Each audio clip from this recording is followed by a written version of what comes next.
Every gun owner and police officer in this country should be terrified of no-knock warrants. A no-knock warrant is a warrant that allows law enforcement officers to enter a property without notification. They don't have to knock, ring a doorbell, or even announce that they're cops, because the U.S. Supreme Court said that in those circumstances when police have a good reason to suspect that announcing their presence and intentions may be dangerous, futile, or result in the destruction of evidence, a no-knock entry is justified. One of the main reasons why we Americans buy guns is for self-defense, especially self-defense against home invasions.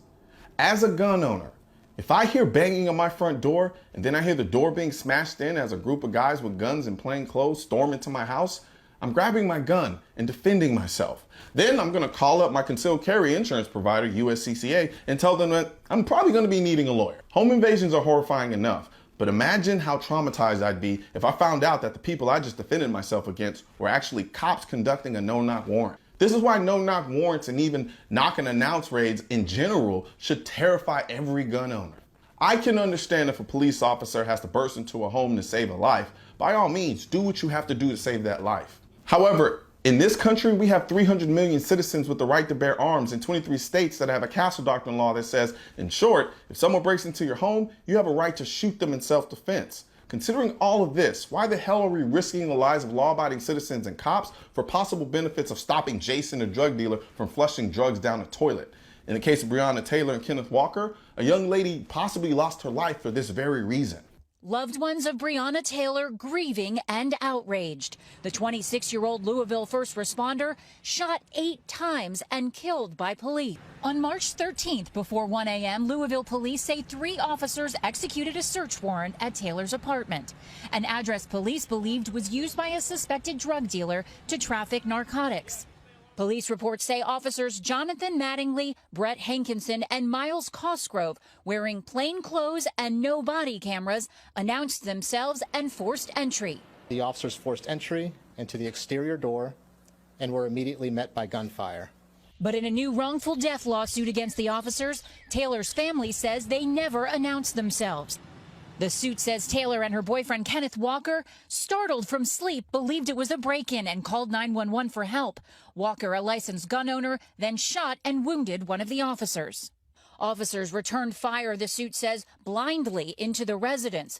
Taylor's family attorneys say no drugs were found in the home. Walker is now facing charges for attempted murder of a police officer. His attorney says he's completely innocent. The officers now on administrative reassignment, and while the case is under investigation, police aren't commenting. Right now, there are a bazillion questions that need to be answered in that case, like why there were no body cameras, why are you conducting a raid in plain clothes, did the cops actually knock and announce their presence, and if they did, to what degree? But more specifically, why is Kenneth Walker being charged with attempted murder when he wasn't named on the warrant? He's also a legal gun owner. There were no drugs found in the house, and from the looks of it, had no criminal record or any other telltale signs that could serve as a possible motive to knowingly shoot at cops. It seems the only motive he had was to protect himself and his girlfriend from what he may have thought were home invaders, because the police either didn't knock or announce, or didn't engage in a sufficient enough knocking and announcing to give notice to Kenneth that they were the police. Or maybe he really just did shoot at cops like a criminal. We don't know. So the most I can say about this case, I pretty much already said it. So I have to wait for more information to come out. That's just kind of what life is. However you slice it though, serving warrants are dangerous, but serving no-knock warrants in a country like America is downright reckless. I could maybe understand if cases like Breonna Taylor and Kenneth Walker were one-offs, but they're not. Aurora Charles, whose brother died when HPD served a warrant looking for someone else 6 years ago, wanted to know when and how things will get better. All I want is the law to change. You cannot go by the word of an informant. You've got to do some more investigation. That's all I ask. Prince George's County Police saying today that the man who shot 2 of their officers last night will not be facing any criminal charges at all. It's because police should never have been at his home to begin with.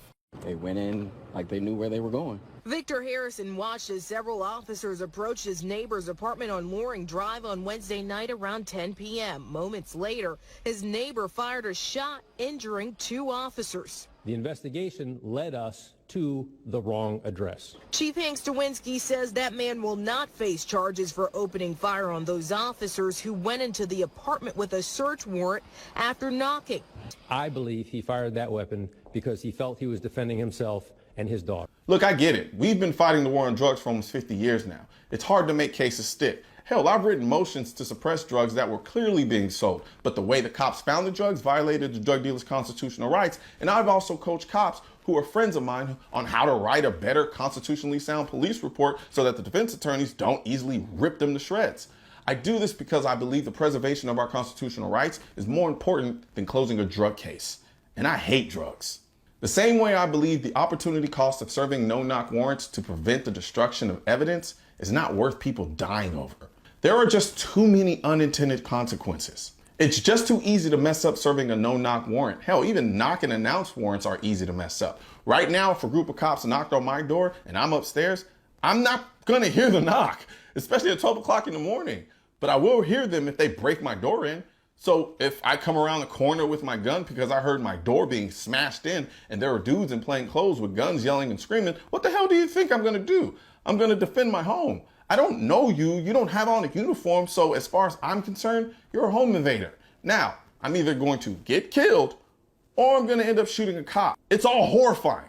I haven't even mentioned when they get the wrong house. To that investigation, one Tennessee family was shocked when SWAT team officers kicked down their door and threw a flashbang grenade inside, and it was all a mistake. Yeah, officials were actually looking for the house next door.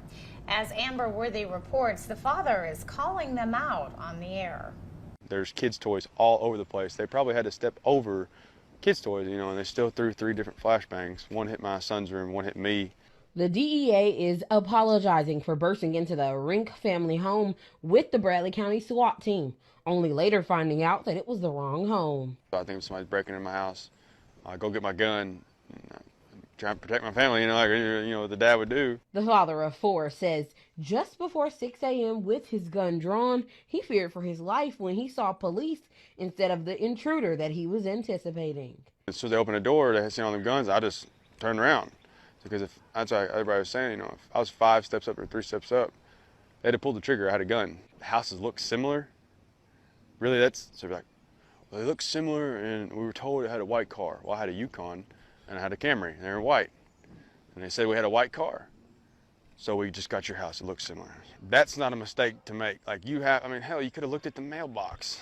I can't get Uber Eats to deliver food to the right address when it's daytime and I give them step-by-step instructions, much less a group of cops in the middle of the night who are amped up on adrenaline. The worst thing that happens if the Uber Eats gets the wrong address is someone gets a free meal. The worst thing that can happen if the cops execute a no-knock warrant on the wrong house, someone or people die. And let's not forget, bullets go through walls. God forbid you have a no-knock warrant shootout in an apartment complex. Now, not only is the homeowner and the cops in danger, now everyone in and around that apartment building are also in danger. Tonight, WLKY obtains photos from the scene of a police shooting that has sparked outrage here and nationwide. They show the bullet-riddled inside of her apartment. A lawsuit claims that the officers blindly fired into Taylor's apartment after busting in without announcing themselves. LMPD says officers returned fire after Taylor's boyfriend fired first. One of the officers was shot in the leg. So as a gun owner, if you can't see why you should be terrified of no-knock warrants or even insufficiently executed knock and announce warrants, then you're not really being honest with yourself and you don't truly understand what the essence of the Second Amendment is. My right to self-defense doesn't end because the government really wants to close a drug case. And I would hope that any cop who truly believes in protecting and serving the public would feel the same way. And for anyone out there wondering about my concealed carry insurance and the company that I use, I'll put a link in the description section. Right now, there's a culture war against the Second Amendment, which is why I need your help spreading our message to counter their message. You can help do this by clicking the heart and share button and leaving a comment. Let my voice be your voice and let them know you want to keep America tactical, because the right to keep and bear arms shall not be infringed wasn't a suggestion, it was a directive.